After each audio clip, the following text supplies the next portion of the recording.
welcome to another Looney Tunes review video. If you are new to the channel, make sure you subscribe to follow my journey to review all 1000 classic Looney Tunes shorts, and make sure you give this video a like as well. So this is a review for Mississippi Hare, and with me today is my fellow boat passenger. I don't know, I thought I'd have something witty there. Here's my good friend Austin Kelly. Say hi. Hi. It's been a while, but I'm happy to be back on a really just a fantastic cartoon, am I right? I mean, great cartoon. Indeed. So just a few bits of info before we get started. So yes, Mississippi Hare, it was released on the 26th of February 1949. It had a blue ribbon reissue sometime in the 57-58 season. It's the 549th in the series, and it's directed by Chuck Jones. You can find this on the Looney Tunes Gold Collection Volume 4 DVD set, and I believe it's also on iTunes, where I got this high-definition copy from. In case you haven't seen this cartoon, and there's probably a good chance you haven't, because it's not shown much on TV due to some of the problematic elements, but in any case, Bugs Bunny's tail is mistaken for cotton, and he ends up on a riverboat.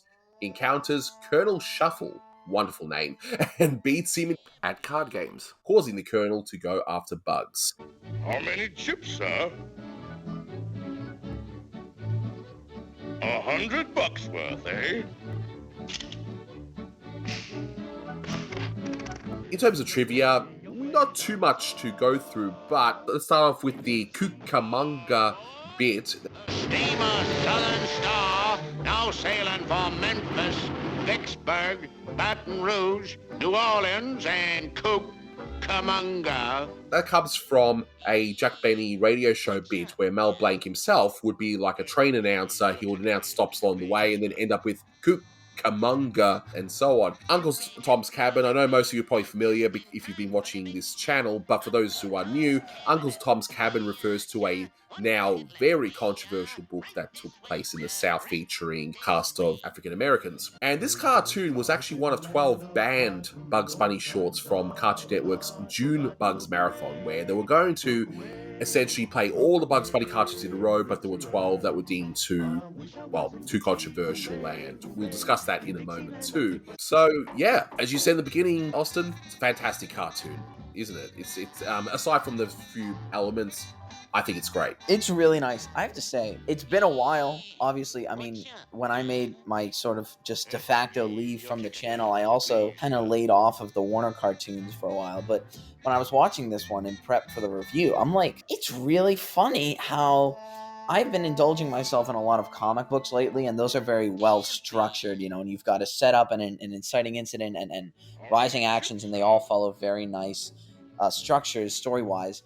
But I'm watching this one, and it's such a great film, but there's not a lot of structure to it. There's the setup, the unfortunate, problematic setup in the South. And when we get to the Colonel Shuffle stuff, it's just strings of great, funny gags, Choose your weapon! Oh, for me? You shouldn't have, sir.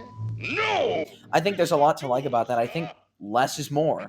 You don't need a very complicated structure to something to make it great. Exactly. Yeah, just have a simple story. These are shorts, they're not feature films.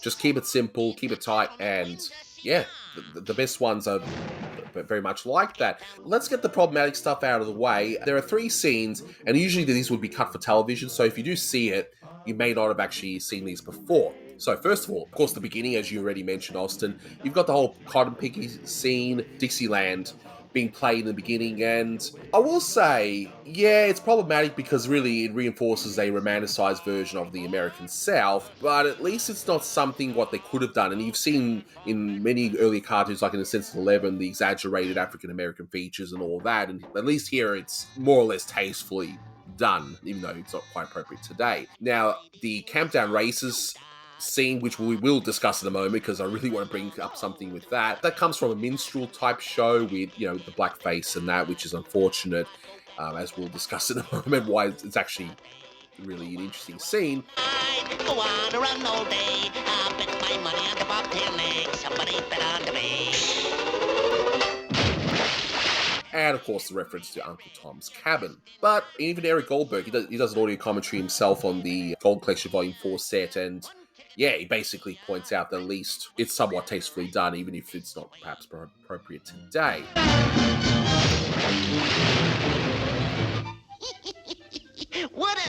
Why did you dunk my poor old hide in Old Man River when I bought a low seat?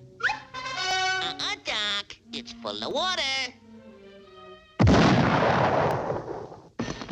But let's get back to that minstrel scene because, I mean, look at the animation on Bugs. Isn't it great? It is so nice. I mean, Ken Harris, the guy who did that, really a master of the dance scene. A lot of people don't talk about that, but like as a nerd, I can't think of any specific example. But if you go back to the 30s Freelings that he was working on, like there's a ton of dance scenes he was doing then even. Oh, there's one in a Tashlin cartoon. Have You Got Any Castles? I think he did the scene with all the monsters dancing at the beginning. Even then, like that's graceful, slight stuff. But he had a knack for dance scenes. You know, he did that one. He did this one. He did a bunch of stuff for Freeling. You know, a bunch of stuff for Jones. He was great. I mean, overall.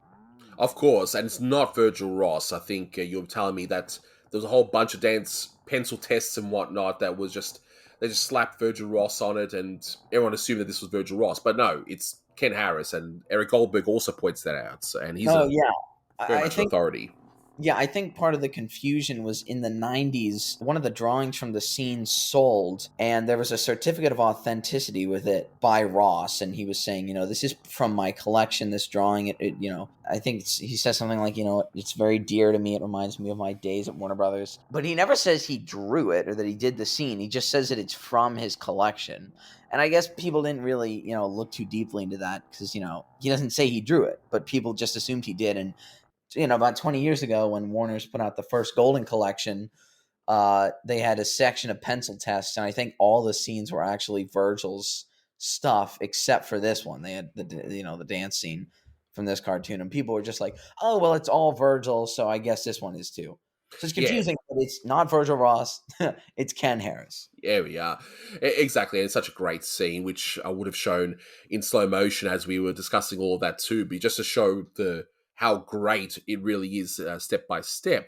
But aside from that, the gags in this one are hilarious. And not even just the outrageous ones. I mean, even simple touches like Bugs' suit when he tries to pass himself off as some kind of a rich southerner.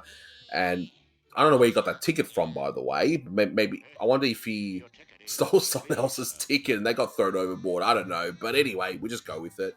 Yeah, that's what I was thinking. When I was watching that one, I kind of find it funny he just like slipped something over. You know, I don't like looking too deep into these things, but what I immediately came to was like, it was almost like a social commentary of sorts. I mean, this probably isn't true, but Maltese, you know, Mike Maltese, who wrote this one, grew up as like a poor Italian guy in like the crappiest parts of Manhattan in, you know, the earliest parts of the 20th century. Yeah, I don't know. It would be interesting if it was almost like commentary about like, you know, if you're rich and you're white, you can just get in anywhere and pull off whatever you want. It's a stretch, but I like thinking about stuff like that, even if it isn't true. Of course. Now, what's interesting and what may, I guess, surprise some of the newer fans of Looney Tunes is why didn't they use Yosemite Sam? Because, let's face it, you could replace Colonel Shuffle. I mean, it's a great name. I'm sorry, I have to point that out again, Colonel Shuffle. You could replace him with Sam, and the cartoon would play out probably the same. But what people need to realize as well is that Yosemite Sam was actually Fritz Freeling's baby, so to speak, and he would be the one using it, and Chuck Jones would only use Yosemite Sam once. That's all the way up in 1996 or 7 in his very last theatrical short he ever made. But I think Colonel Shuffle's a great character. It's a different character, voiced by the great Billy Bletcher, whose voice is unmistakable. I absolutely love it. I mean, what do you think of Colonel Shuffle? He's funny. I mean, you know, Maltese was, you know, there at Hair Trigger, and he was sort of crucial in the creation of Sam in the first place. And those first two Sams he wrote are really funny. So it's hard not to like this one, right? Exactly. I mean, Shuffle, he's basically the same character. I mean, he's got the Billy Bletcher voice, which I guess was done either, you know, just because Jones and Maltese wanted like some sort of distinction, or maybe just Mel Blanc didn't think he could do a voice for this sort of a character that was different from Sam, with Sam in the back of the mind. But what I find interesting is, I don't know why they couldn't have just used Sam. I mean, I get, you know, it was Frizz's character in a way, but like, I don't know exactly what it would have been preventing them from sort of borrowing him, you know? Especially because Maltese was, at the time, sort of flip-flopping between, the Freeling units and the Jones units. I mean, the animation, we've already pointed out how great the dance scene was, but there's also very subtle bits of animation I enjoyed, especially during the card game, where you see Bugs' fingers. There's one bit where he has a coin going through his fingers. I thought that was great. Then, of course, the card shuffling that Colonel Shuffle does. That was really great too. And, Chuck Jones was the master of only animating what was necessary while having very strong poses.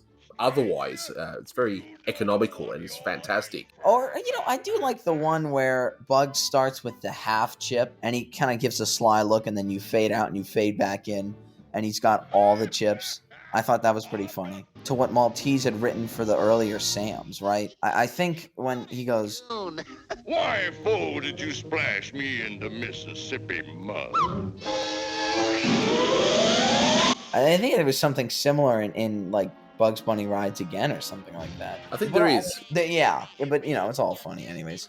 Exactly right. And I forgot to actually point out, if you look very closely at the final part of the card scene, if you look very closely, the Colonel's eyes change to A's very briefly. Like, it's like his tell. And that's probably how Bugs won. Maybe he was just telling him through his eyes or something, which I thought was pretty interesting. I also want to point out, I know my good friend Manny Cruz is usually the one that talks about the music, because he does have a master's in music, but even I noticed how great the use of Dixieland was later on in the chase scene.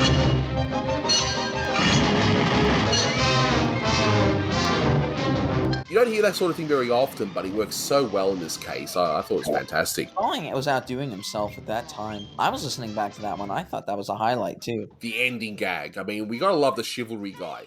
I mean, how awesome is he? Voiced by Mel Blake as well. Oh, it's so good.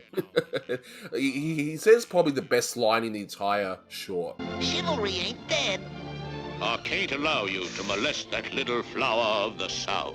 That line kills me every time, and just Mel's delivery. It is fantastic. Yeah, Maltese was good at stuff like that. It's you wouldn't think much of it, but like when I was rewatching it, I thought that was super funny. I mean, it's a simple sounding line, but you think about it, and it's like, that's not something you can come up with very easily. Exactly. And then you got the witty remark, from Bugs saying, who says chivalry is dead, which I thought was fantastic.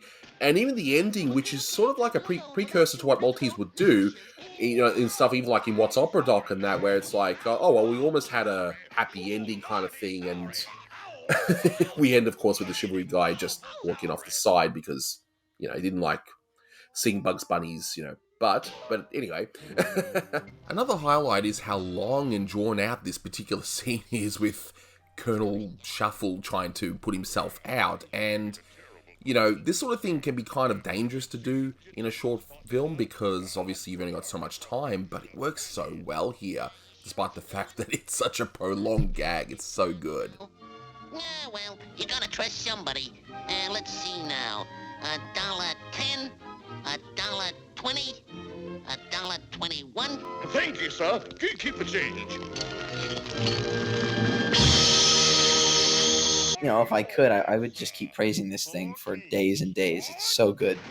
Indeed. So that's why I'm giving this one 9 out of 10. I only marked it off a little bit because of the problematic elements, which I guess is not really the fault of the cartoon. It just came out during the time where the South was romanticized, especially in literature and movies like, Gone with the Wind and that kind of stuff. No, I think 9 out of 10, I think, is a pretty solid score. I mean, what would you rate this one? I think 9 out of 10, too. I mean, honestly, it'd be 10 out of 10 if it weren't for, I guess, just the problematic stuff at the beginning, I mean, it's easy to forgive that sort of a thing when you've got historical perspective on it, but still, it lingers in the back of the mind, right?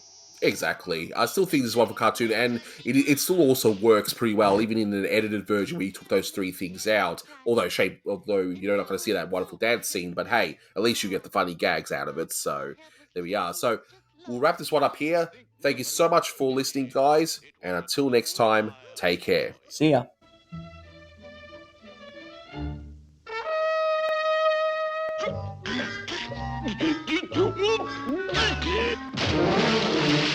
Ah, well, we almost had a romantic ending.